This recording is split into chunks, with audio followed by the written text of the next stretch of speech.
Hi friends, जोहार। Study point JHR में आपका स्वागत है। आशा करता हूँ आप सभी मस्त होंगे और आपकी तैयारी भी मस्त चल रही होगी। आज हम लोग JSSC CGL, JSSC LDC steno, JSSC सहायक आचार्य, जेएसएससी फील्ड वर्कर्स के लिए आपका सामान्य विज्ञान यानी कि साइंस का प्रैक्टिस सेट नंबर 14 शुरू करेंगे फ्रेंड्स। 14 शुरू करेंगे। ऑलरेडी 13 प्रैक्टिस सेट कर चुके हैं फ्रेंड्स। अगर आपने नहीं देखा है तो हमारे यूट्यूब का प्ले लिस्ट में जाकर देख सकते हैं। चलिए बिना देर किए शुरू करते हैं। क्वेश्चन नंबर 1 क्या बोल रहा है कि फाइलेरियोसिस नामक रोग किसके कारण उत्पन्न होता है। फाइलेरियोसिस नामक रोग किसके कारण उत्पन्न होता है। ए टीनिया सेलियम, बी एस्केरिस, सी फाइलेरिया और डी प्लाज्मोडियम वाइवैक्स। अगर आपको इसका उत्तर मालूम है फ्रेंड्स तो प्लीज़ कमेंट करेंगे।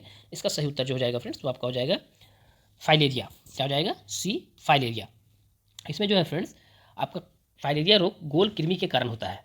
ओके फ्रेंड्स, इसका जो कुछ सामान होते हैं यानी कि कुछ प्रोटीन वाले सामान जो होते हैं, प्रोटीजन्य पदार्थ, वो खाना वर्जित होता है किसमें? फाइलेरिया रोग में। तो जैसे हो गया आपका दही, क्या फ्रेंड्स? दही, केला, जैसे उसके बाद कोई भी चर्बी का सामान, क्या फ्रेंड्स? कोई भी चर्बी का सामान, दही, केला और कोई भी चर्बी का जो होता है वो प्रोटीजन्य खाद्य पदार्थ उसमें आपका मना होता है खाने के लिए। क्वेश्चन नंबर 32 में दिया हुआ है। क्वेश्चन नंबर 32 है, निम्नलिखित में से कौन सा कोशिकीय घटक अधिकांश प्राक केंद्रीय मौजूद नहीं होता है। ए कोशिका दल, बी केंद्रक झिल्ली, माफ चाहता हूँ फ्रेंड्स थोड़ा सी आवाज़ आ रही है बाहर बाइक की, ओके, सी कोशिका भित्ति और डी राइबोसोम। अगर आपको उसका उत्तर मालूम है फ्रेंड्स तो प्लीज़ कमेंट करेंगे।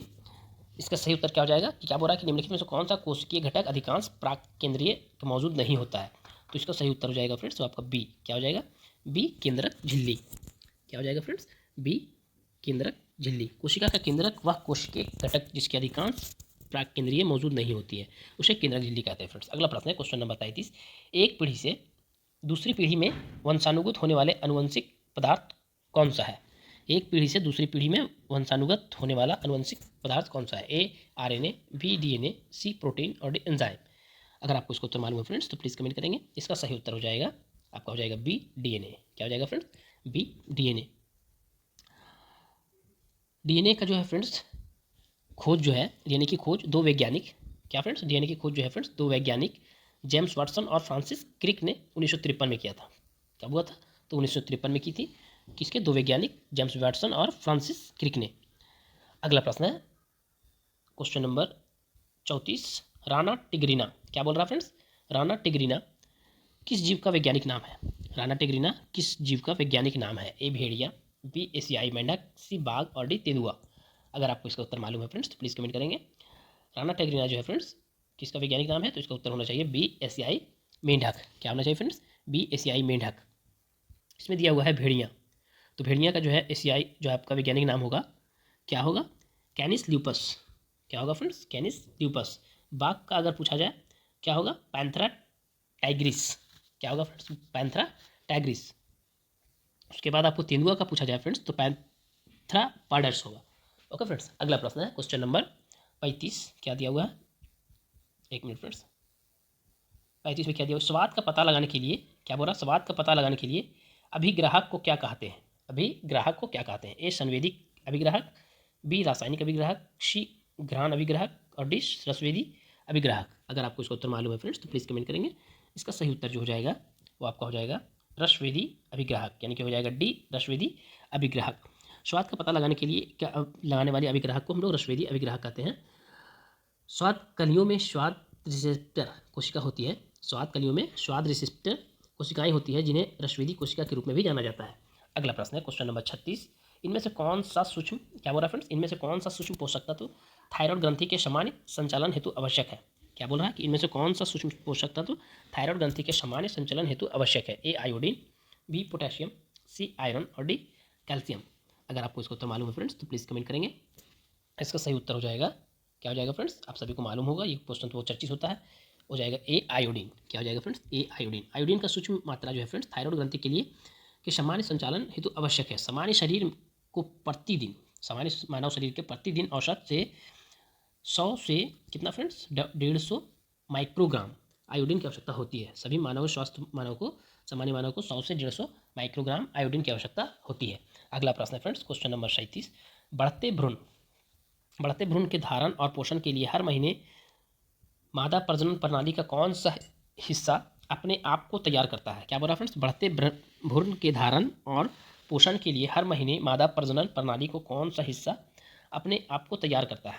ए गर्भाशय ग्रीवा, बी गर्भाशय, सी योनि और डी अंडाशय। अगर आपको इसका उत्तर मालूम है फ्रेंड्स तो प्लीज़ कमेंट करेंगे। इसका सही उत्तर जो हो जाएगा फ्रेंड्स वो आपका हो जाएगा बी। क्या हो जाएगा फ्रेंड्स? बी गर्भाशय। क्या हो जाएगा? बी गर्भाशय। इसमें जो होता है फ्रेंड्स, महिलाओं में गर्भाशय जो होता है नाशपाती का आकार की रचना कहलाता है, जो दरगुहा के निचले श्रेणी भाग में स्थित होती है। अगला प्रश्न है क्वेश्चन नंबर 38। जननांगी हुरपिच यानी कि इसको हम लोग कहते हैं जेनिटल हर्पेस संक्रमण डैश के कारण होता है। किसके कारण होता है? ए जीवाणु, बी प्रोटोजोआ, सी कवक और डी विषाणु। अगर आपको इसका उत्तर मालूम है फ्रेंड्स तो प्लीज़ कमेंट करेंगे। इसका सही उत्तर जो हो जाएगा वो आपका हो जाएगा डी, विषाणु के कारण होता है। किसके कारण होता है? जननांगी हुरपिस यानी कि जेनिटल हर्पेस संक्रमण विषाणु के कारण होता है। अगला प्रश्न है क्वेश्चन नंबर 39। क्या दिया हुआ है फ्रेंड्स? किसी विद्युत सर्किट के दो बिंदुओं के मध्य एक इकाई आवेश के स्थानांतरण में हुआ कार्य डैश है। किसी विद्युत सर्किट के दो बिंदुओं के मध्य इकाई आवेश के स्थानांतरण में हुआ कार्य क्या है? ए विभवांतर, बी धारा, सी शक्ति और डी प्रतिरोध। अगर आपको इसका उत्तर मालूम है फ्रेंड्स तो प्लीज़ कमेंट करेंगे। इसका सही उत्तर हो जाएगा आपका हो जाएगा ए विभवांतर। क्या हो जाएगा? ए विभवांतर। किसी विद्युत सर्किट के दो बिंदुओं क्या फ्रेंड्स? किसी विद्युत सर्किट के दो बिंदुओं के मध्य एक इकाई आवेश का स्थानांतरण में हुआ कार्य को क्या कहलाता है? विभवांतर कहलाता है। अगला प्रश्न है क्वेश्चन नंबर 40 कि विद्युत बल्ब में प्रकाश देने वाले पतले तार को डैश कहा जाता है। क्या कहा जाता है? ए प्रतिरोध, बी फ्यूज, सी रिले और डी फिलामेंट। अगर आपको इसका उत्तर मालूम है फ्रेंड्स तो प्लीज़ कमेंट करेंगे। इसका सही उत्तर जो हो जाएगा वो आपका हो जाएगा डी फिलामेंट। क्या हो जाएगा? D filament. प्रकाश देने वाले तार को हम लोग फिलामेंट कहा जाता है। विद्युत बल्ब में फिलामेंट के रूप में टंगस्टन धातु का तार का प्रयोग किया जाता है। विद्युत बल्ब में जो फिलामेंट होता है वो आपको टंगस्टन धातु का तार का प्रयोग किया जाता है। अगला प्रश्न है 41 नंबर फ्रेंड्स कि निम्नलिखित में से क्या बोल रहा कि निम्नलिखित में से कौन थर्मोन्यूक्लियर फ्यूजन प्रतिक्रिया का एक उदाहरण है। इनमें से कौन सा थर्मोन्यूक्लियर फ्यूजन प्रतिक्रिया का उदाहरण है? ए परमाणु ऊर्जा उत्पादन, बी हाइड्रोजन बम, सी नाभिकीय बम और डी परमाणु और हाइड्रोजन बम। अगर आपको इसका उत्तर मालूम है फ्रेंड्स तो प्लीज़ कमेंट करेंगे।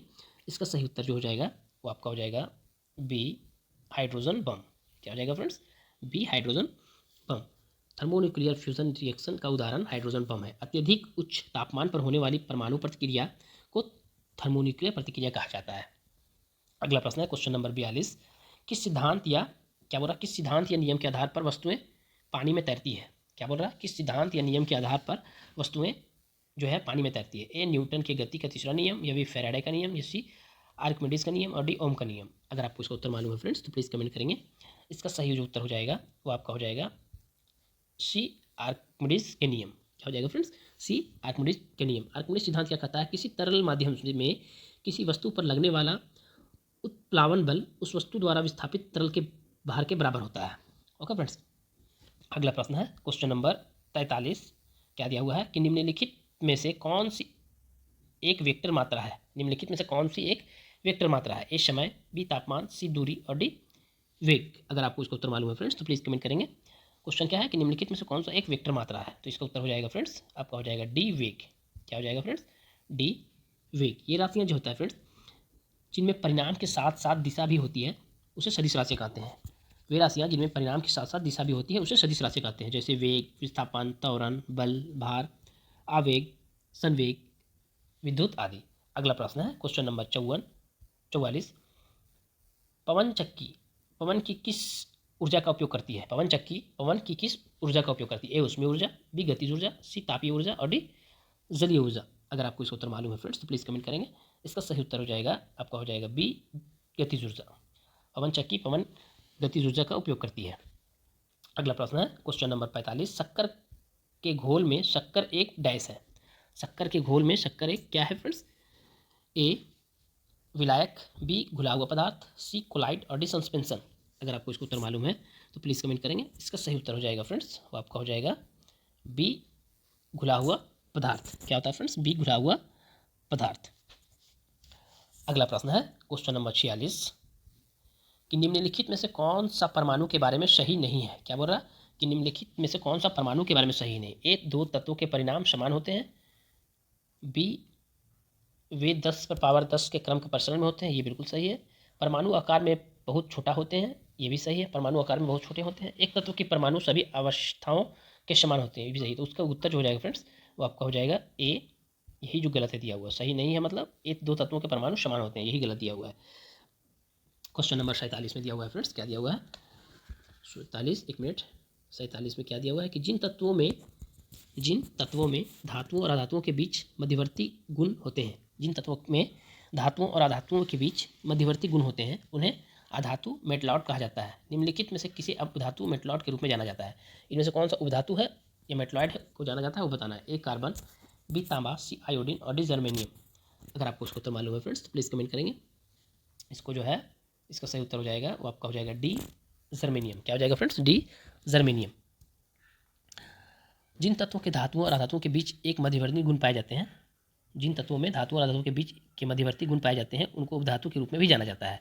सिलिकॉन, क्या फ्रेंड्स? सिलिकॉन और जर्मोनियम जैसे तत्व उपधातु के रूप में जाना जाता है। कौन कौन? सिलिकॉन और जर्मोनियम।